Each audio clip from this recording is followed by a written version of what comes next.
Hello and welcome to the Hero's Journey podcast. I am your host, Penny Wilson.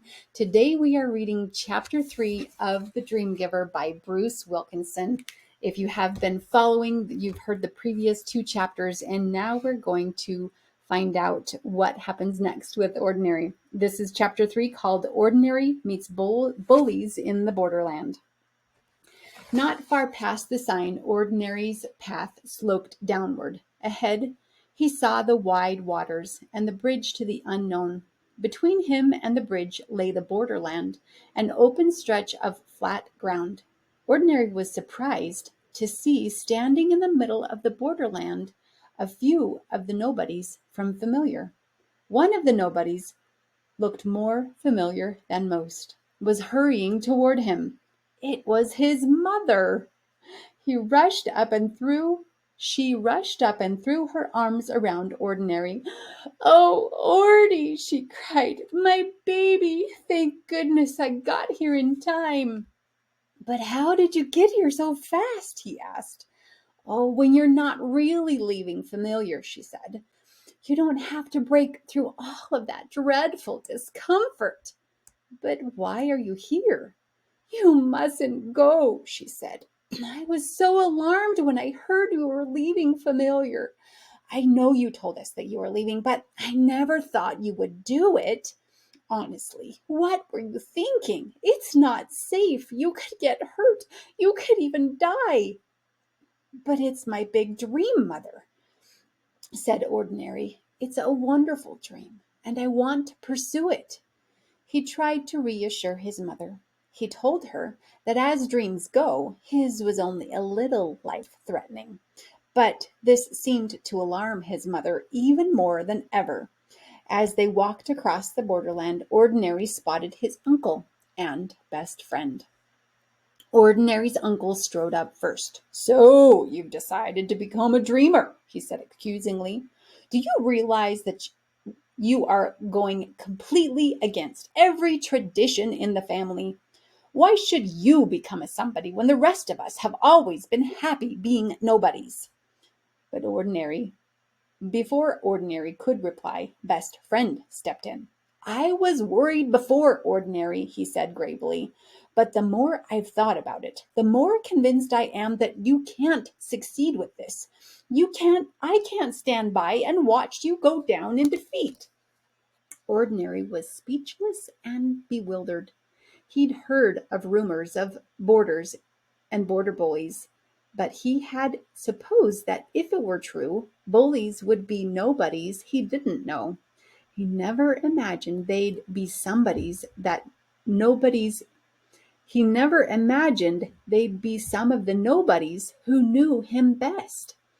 Now his mother, uncle, and best friend all stood silently before him, blocking his view of the bridge to his big dream. How would he ever get past them? Should he even try? He needed time to think. He asked the bullies to wait for him. Then he walked alone down to the water's edge, where he sat on a large rock. Looking out over the wide waters, Ordinary thought and thought. He thought until he began to think that maybe his bullies were right. Maybe he was wrong to pursue his dream. Then Ordinary heard a voice call his name. When he turned to see who it was, he recognized a somebody. It was Champion, an old friend from Familiar who used to be a nobody. "Champion!" exclaimed Ordinary. "What are you doing here?" Champion sat down on the rock beside him.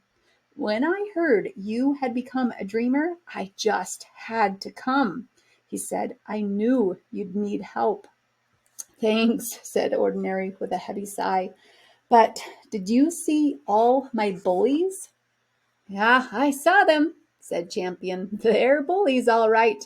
But think of me as your border buster. I want to help you break through their opposition."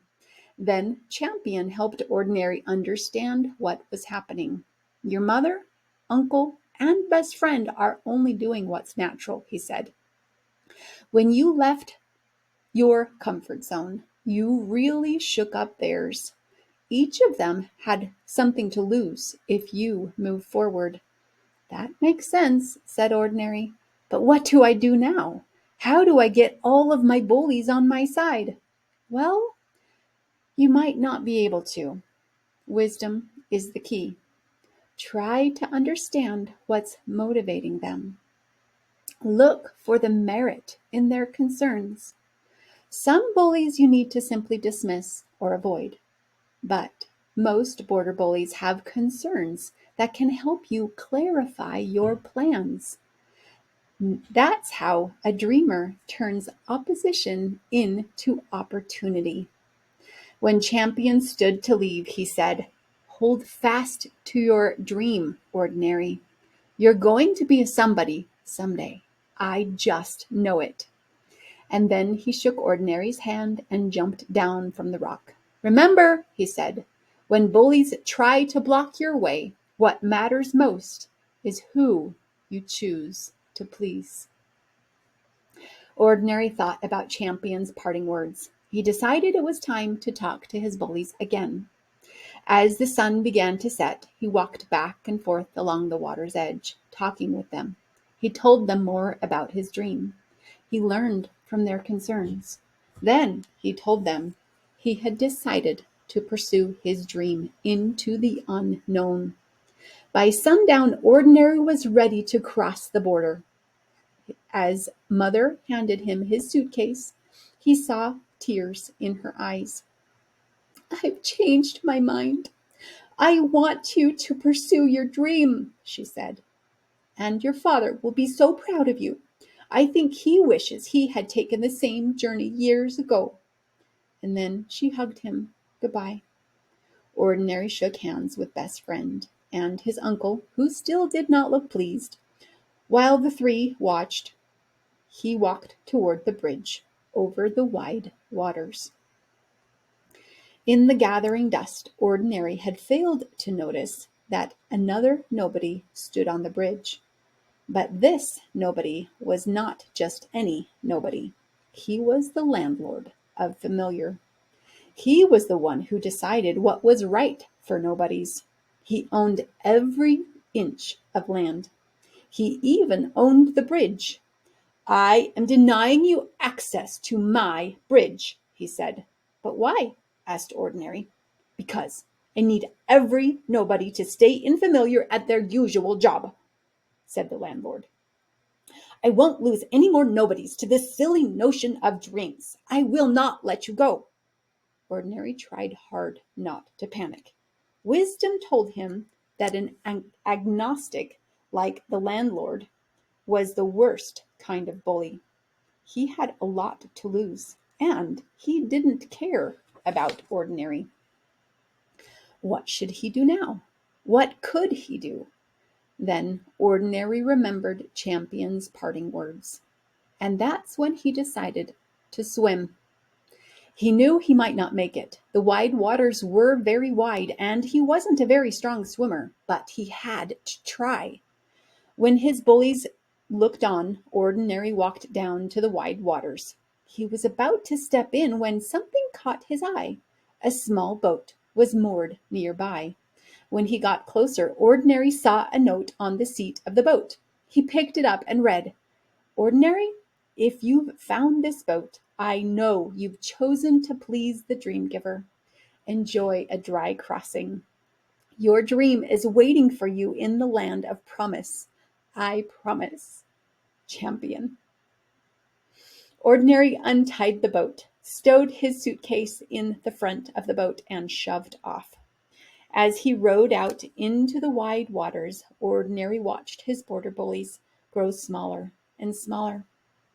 And when he was sure that he had finally really left Familiar, he waved a last goodbye to the nobodies on the shore. But by then it was too dark to tell if they waved back.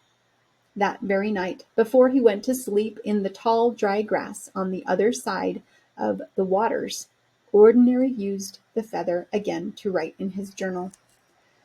"I met bullies at the borderland. They were nobodies I knew.